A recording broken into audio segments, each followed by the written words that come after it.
విచిత్రమైన విషయం ఏమిటంటే ఈ కేసులు 2 ఏళ్ల కిందట నమోదయ్యాయి, ఇప్పటికీ అలాగే ఉన్నాయి. No development.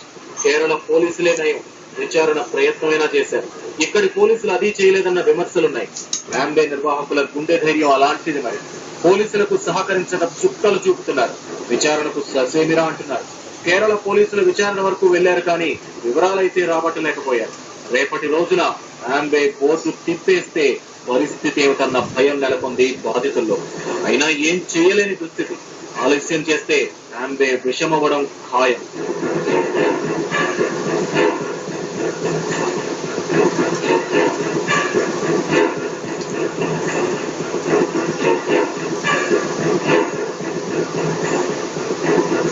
రెండేళ్లైనా విచారణకు వీలు కావడం లేదంటే యాంబే వల్ల భారీ నష్టాలకు అవకాశం ఉంది. మా డబ్బు కాలగర్భంలో కలిసే ఛాన్సులు పుష్కలంగా ఉన్నాయని వాపోతున్నారు బాధితులు. ఈ మధ్య మరి ఆర్థిక మోసాలకు అడ్డు అరుపు లేకుండా పోతుంది. డబ్బే కదా, దోచుకుంటే ఏమవుతుంది అనుకుంటున్నాయి కొన్ని సంస్థలు. కనీస ఆర్థిక క్రమశిక్షణ పాటించడం లేదు. ఏదైతే అదవుతుందని తప్పు మీద తప్పు చేస్తూ దూసుకుపోతున్నాయి. దీంతో ఇలాంటి ఆర్థిక నేరాలు అధికమవుతున్నాయి.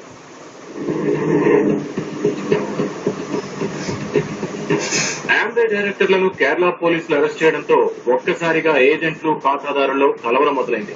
కేరళలో యాంబే ప్రాడక్టులను తయారు చేసే ఉత్పత్తిదారులే పోలీస్ స్టేషన్లలో ఫిర్యాదులు చేశారంటే పరిస్థితి ఎంత భయంకరంగా ఉందో అర్థమవుతోంది.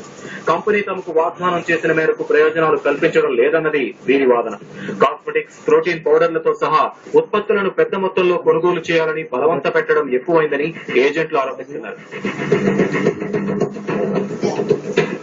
తన మోసాలను బయట పెట్టినందుకు సిఐడి పోలీసులు వారి మీద కేసులు నమోదు చేశారు. అందులో కూడా నేను ఒక సభ్యునిగా ఉన్నాను.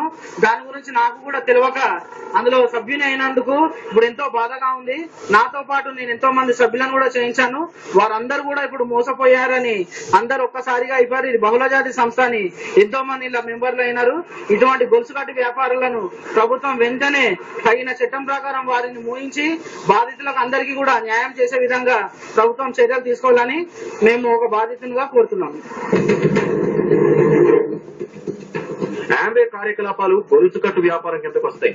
1978 ప్రైస్, చెట్స్, మనీ సర్క్యులేషన్ స్కీమ్ల నిషేధ చట్టాన్ని అతిక్రమించిందని సిఐడి అప్పట్లోనే యాంబే మీద అభియోగం మోపింది. సంస్థ ప్రకటనలు, ఇతర సమాచారం ప్రచురించొద్దని రాష్ట్ర సర్కార్ 2008లో జీవో జారీ చేసింది. ఆ జీవో నెంబరు 128. హైకోర్టు, సుప్రీంకోర్టులు కూడా దీన్ని సమర్థించాయి. 643 స్కీమ్ ప్రకారం జస్ట్ మీరు 4,500 ఎన్రోల్మెంట్ ఫీజు కట్టి చేరి 103 మందిని మీ కింద కనుక జాయిన్ చేస్తే మీకు నెలకి 50,000 రూపాయలు, సంవత్సరానికి 6,83,000 రూపాయలు ఇస్తామని ప్రామిస్ చేస్తామని.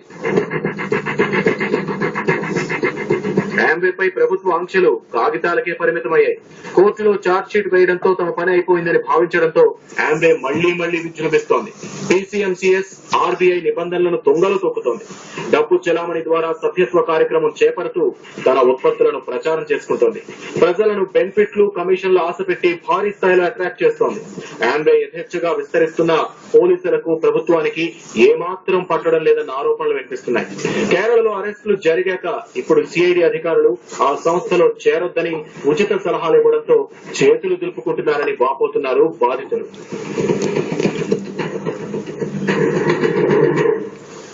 ఎప్పుడు వెళ్ళి అడిగినా సిఐడి వాళ్ళని మేము ఇన్వెస్టిగేషన్ చేస్తున్నాం. యాంబే వాళ్ళు ఏంటంటే మా దగ్గర దాదాపు 13 లక్షల మంది మెంబర్స్ ఉన్నారని చెప్పి వాళ్ళు క్లెయిమ్ చేస్తున్నారు. యాంబే వాళ్ళు ఏమన్నా ఓన్లీ 9 మంది మీద మాత్రమే వేసి వేగ్ ఇన్వెస్టిగేషన్ చేశారు.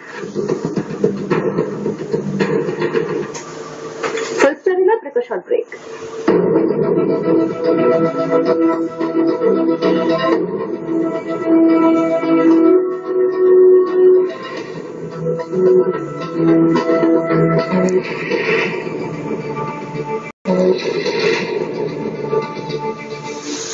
Back to news. పెద్ద ప్రకటనలిస్తూ ప్రజలను లోబరుచుకుంటున్నాయి ఆమ్వే లాంటి సంస్థలు. ఈ వెంటగా రెచ్చిపోతున్న ప్రభుత్వ రంగ సంస్థలు చోద్యం చూస్తున్నాయి. ఆమ్వే చిన్న చితక కంపెనీ కాదు, ప్రపంచ వ్యాప్తంగా వేళ్లూనుకున్న సంస్థ. ఆమ్వే వివరాలు, కార్యకలాపాల గురించి తెలుసుకుంటే మతిపోతుంది.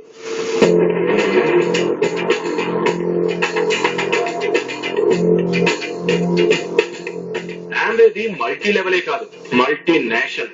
108 దేశాల్లో కార్యకలాపాలు కొనసాగిస్తోంది. 450కి పైగా ఉత్పత్తులను అమ్ముతోంది. మన దేశంలో దాదాపు అన్ని రాష్ట్రాల్లోనూ ఆమ్వే ఏజెంట్లున్నారు. ఆమ్వే 140 సరుకుల దాకా అమ్ముతోంది ఇండియాలో. అంతేకాదు, చట్టాలను ఖాతరు చేయక ఉల్లంఘిస్తూ పోతోంది.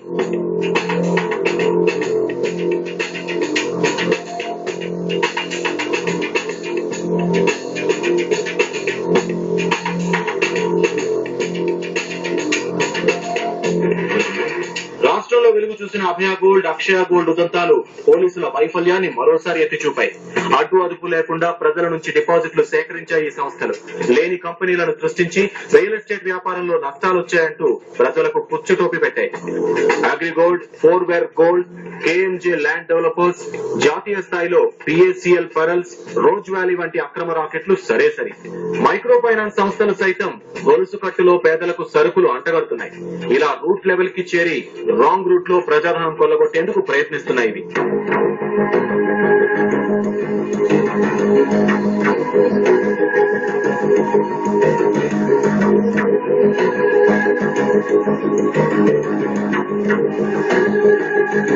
దేశవ్యాప్తంగా వైట్ కాలర్ నేరాలు పెరుగుతున్నాయి.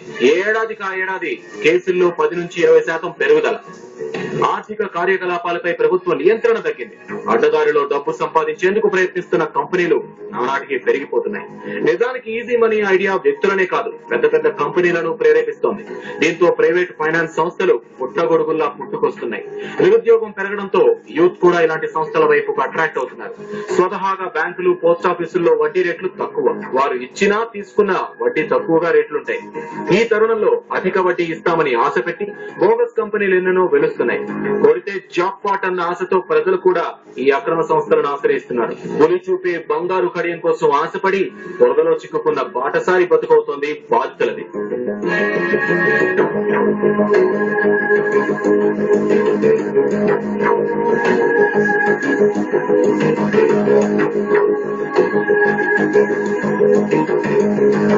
ప్రజల నుంచి దండుకున్న డబ్బు మూట కట్టుకుని రాత్రికి రాత్రి భిక్షాణ ఎత్తేస్తున్నాయి కొన్ని సంస్థలు. రాష్ట్రంలో చార్మినార్, ప్రుడెన్షియల్, కృషి, నాగార్జున ఫైనాన్స్ తదితర కంపెనీలు ఇలా పోటులు తిప్పిన విధం తెలిసిందే. ఈ సంస్థలో డబ్బు దాచుకున్న పేద, మధ్యతరగతి వర్గాల ప్రజలు నిలువున మునిగిన దాఖలాలున్నాయి. అయినా సరే అభయ, అక్షయ వంటి సంస్థలు కొత్తగా కుచ్చుటోపీలు తయారు చేసి జనం నెత్తిన పెట్టడానికి ప్రయత్నించి పదే విజయం సాధిస్తున్నాయి. వాటి మాయలో జనం చిక్కుకొని ఇలా గగ్గోలు పెడుతున్నారు.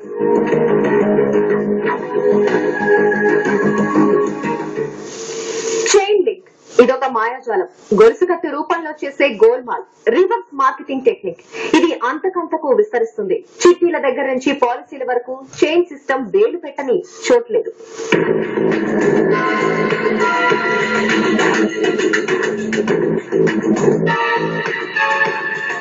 చైన్ లింక్ లో ప్రధానమైన విషయం ఏమిటంటే అదనపు లాభం. ఒక వస్తువు కొంటే మీరు దాన్ని వినియోగించడం అనే లాభపడ్డంతో సరిపెట్టకండి. ఈ ప్రోడక్ట్ మీకు తెలిసిన వారికి అంటగట్టండి. వారు మరో 10 మందికి మీలా అంటగట్టమని చెప్పండి. దీంతో మీకు కమిషన్లు వస్తాయి. అంతెందుకు, పార్టీలు, కార్లు, విదేశీ పర్యటనలు, ఇళ్లు, వాకిళ్లు, ఇంకా అనేక లాభాలు. ఆశకు ఒక ఆర్డర్ వేసి జనం కంట్లో మత్తు చల్లుతారు. మాయ మాటలతో మంత్రం వేస్తారు. కళ్లున్నా కనిపించని విధంగా మెస్మరైజ్ చేస్తారు. మీరు చూస్తుండండి, కొన్ని రోజుల్లో మీరు కోటీశ్వరులైపోతారని రెచ్చగొడతారు. అక్కడితో వదిలేరు. మీలాంటి వారే వీరు, ఇప్పుడు ఎలా ఉన్నారో చూడండి అంటూ వారి చేత వీరి చేత సోదాహరణంగా వివరణిప్పిస్తారు. దీంతో గొర్రె ఉచ్చులో చిక్కుతుంది. తేనె పూసిన కత్తి కసక్కున గొంతులో దింపే ఏర్పాట్లు చకచకా జరుగుతాయి.